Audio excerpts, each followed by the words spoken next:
environment. When Dorothea had asked her mom about the possibility of being homeschooled, Carol had responded, "In order to feed and clothe you and your sister, I have to work 2 jobs. I can't take on another responsibility, honey." Carol owned and operated the Strawberry Inn. Unless there was a festival in town, very few guests ever stayed overnight. For extra spending money, she waitressed at the all-night diner just down the street. Dorothea had pouted. "You don't understand, Mama. Without Lindy and Ryan, I'll have no friends. I'll be tormented." Carol had looked at her with compassion. "I'm sorry, honey, but girls like us have to learn to be as tough as nails. It's the only way we can find happiness." Girls like us. Different? Unattractive?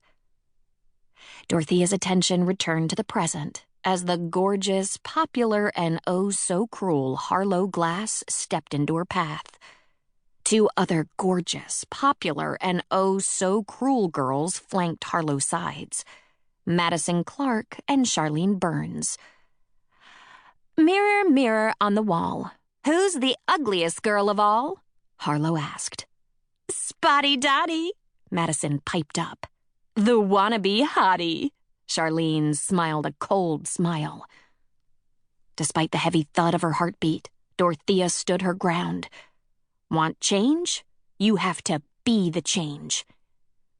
"My name is Dorothea." "Oh, my bad, Dorkthea." Harlow held up a can of whipped cream as if it were a weapon of mass. Wait, had the vicious brunette just called her Dorkthea?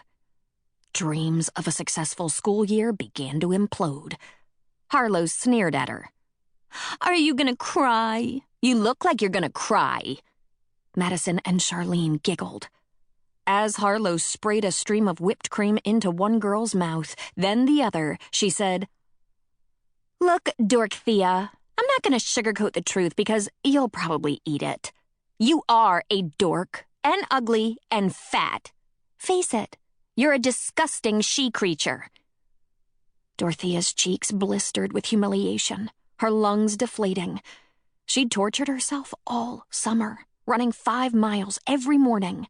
Still, she carried extra weight. "Be strong, be brave." "I won't sugarcoat the truth either," she said, lifting her chin.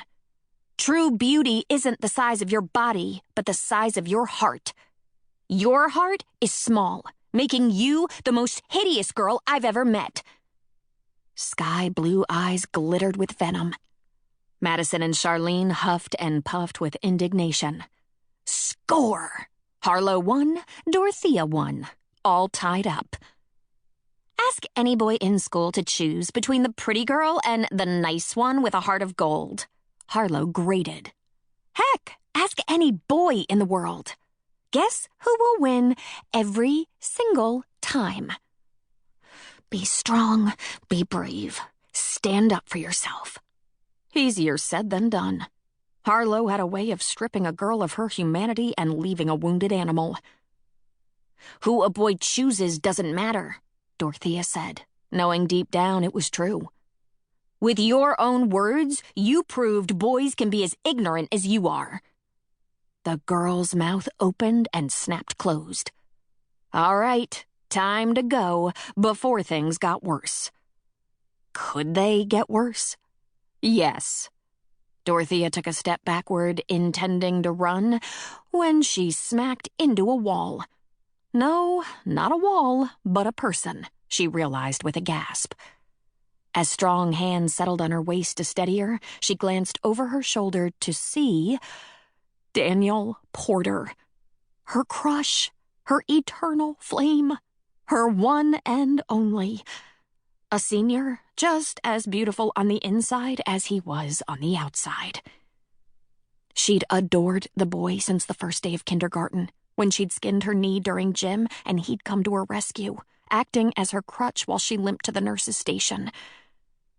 Today, he was taller, of course, and cut with muscle, and he was peering at her with the most beautiful gold eyes framed by thick black lashes. Peering at her.